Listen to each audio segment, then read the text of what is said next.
नमस्कार। आज हम एक बहुत ही जानी मानी पौराणिक कथा के बाद की एक ऐसी कहानी की बात करेंगे जिसके बारे में ना बहुत कम लोग जानते हैं। ये एक ऐसा छिपा हुआ अध्याय है जो विनाश और संतुलन की एक बड़ी ही दिलचस्प कहानी बताता है। हम सबने ये तो सुना ही है कि कैसे भगवान विष्णु ने नरसिंह का अवतार लिया, अपने भक्त प्रहलाद को बचाया और दुष्ट हिरण्यकशिपु का वध कर दिया। और ज्यादातर लोगों के लिए कहानी बस यहीं खत्म हो जाती है। पर जानते हैं, असली कहानी तो इसके बाद शुरू होती है। मजे की बात यह है कि अलग-अलग शास्त्र इस घटना के बारे में अलग-अलग बातें बताते हैं। जैसे श्रीमद् भागवत पुराण कहता है कि हिरण्यकशिपु के वध के बाद सब तरफ शांति हो गई थी।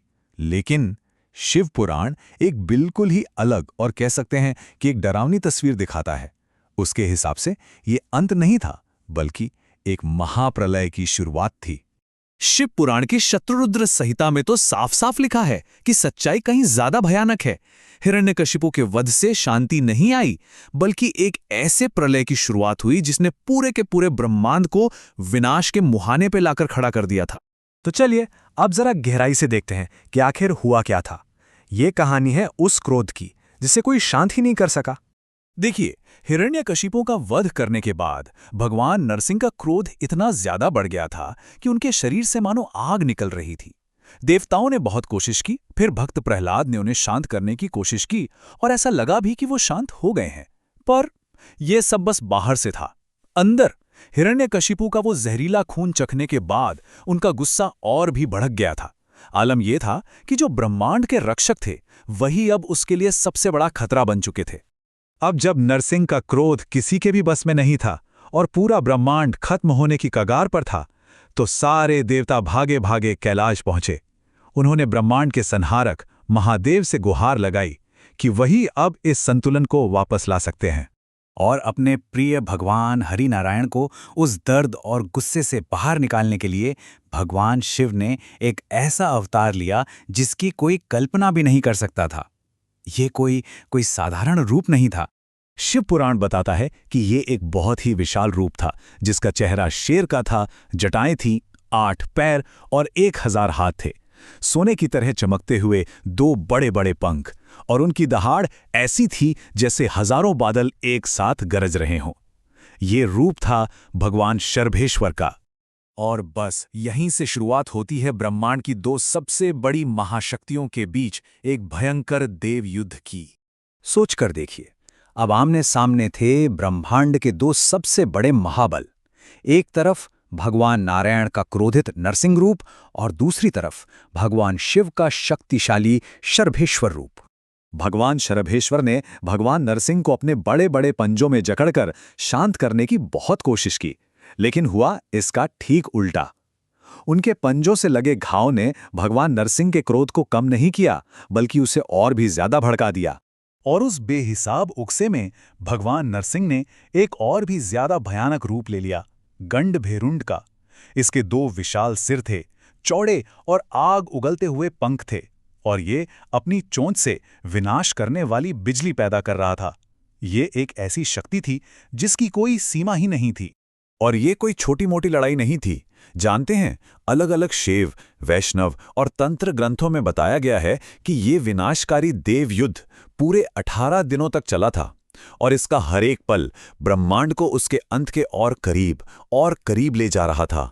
उनके इस युद्ध में ना तीनों लोकों में ऐसा हाहाकार मचा दिया कि देवता, दानव, मनुष्य सब के सब डर से कांप रहे थे। ऐसा लग रहा था मानो ब्रह्मांड का पूरा ताना बाना ही बिखर रहा हो और बस कुछ ही पलों में सब खत्म हो जाएगा।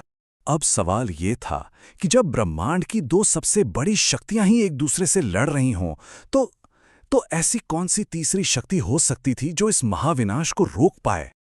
और बस यहीं पर इस भयानक स्थिति की गंभीरता को देखते हुए एक सर्वोच्च शक्ति का उदय हुआ। इस महाविनाश को रोकने के लिए परमेश्वर महादेव और जगत जननी पार्वती दोनों की अनंत शक्तियां एक हो गईं। शिव और शक्ति की इसी मिलीजुली ऊर्जा से एक ऐसी सर्वोच्च शक्ति प्रकट हुई कि जिनकी सिर्फ एक गर्जना से ही पूरा ब्रह्मांड कांप उठा। ये खुद शिव और शक्ति का मिला जुला प्रचंड रूप था। ये थी मां प्रत्यंगिरा। उनका चेहरा एक भयंकर शेरनी का था और शरीर एक स्त्री का। हजारों हाथ थे जिनमें ब्रह्मांड का हर हथियार था। उनकी आंखों से आग निकल रही थी और वो शेरों से चलने वाले रथ पर बैठी थी। पर मां प्रत्यंगिरा ने युद्ध नहीं किया। उनका मकसद कुछ और ही था। वो लड़ने के लिए नहीं आई थी, बल्कि उन दोनों के असीम विनाशकारी क्रोध को सोखने के लिए, अपने अंदर समाने के लिए आई थी। अपनी सिर्फ एक शक्तिशाली दहाड़ से उन्होंने उस भयंकर युद्ध को रोक दिया। मां प्रत्यंगिरा, जिन्हें नरसिंही भी कहते हैं, उन्होंने अपने प्रचंड रूप से गंडभेरुंड के सारे विनाशकारी क्रोध को अपने अंदर खींच लिया, उसे सोख लिया। और जैसे ही वो गुस्सा उनके अंदर समाया, गंडभेरुंड का क्रोध शांत हो गया और वो अपने शांत श्री हरि नारायण रूप में वापस आ गए। और भगवान शरभ भी अपने परम शांतिपूर्ण भोलेनाथ के रूप में लौट आए। तो चलिए अब ये देखते हैं कि इस प्राचीन कहानी का आज के समय में क्या महत्व है। मां के नाम के पीछे भी ना एक बड़ा गहरा रहस्य है। एक कहानी के अनुसार बहुत पहले प्रत्यांगिरा और अंगिरस नाम के दो महान ऋषि थे, जिन्होंने अपनी कड़ी तपस्या से इस शक्ति को बुलाया था। और जब देवी प्रकट हुई तो उन्होंने उन ऋषियों के सम्मान में अपना नाम प्रत्यांगिरा रख लिया। और जैसा कि हमने देखा, उन्हें नरसिंह ही भी कहा जाता है, क्योंकि उन्होंने नरसिंह के क्रोध को अपने अंदर समा लिया था। भक्तों के लिए मां प्रत्यांगिरा सिर्फ एक डरावनी देवी नहीं है, बल्कि वो सबसे बड़ी रक्षक हैं। खासकर आज के कलयुग में, जहां चारों तरफ ईर्ष्या, नेगेटिव एनर्जी और बुरी नज़र जैसी चीजें हैं, वहां माना जाता है कि मां प्रत्यांगिरा की पूजा एक ऐसी ढाल का काम करती है जिसे कोई भेद नहीं सकता। ये पूरी कहानी हमें सोचने पर मजबूर करती है ना, कि जब विनाशकारी ताकतें आपस में टकराती हैं तो क्या उसका हल हमेशा और ज्यादा ताकत का इस्तेमाल करना ही होता है, या फिर शांति लाने के लिए गुस्से को समझने और उसे शांत करने वाली एक बिल्कुल अलग तरह की शक्ति की जरूरत होती है।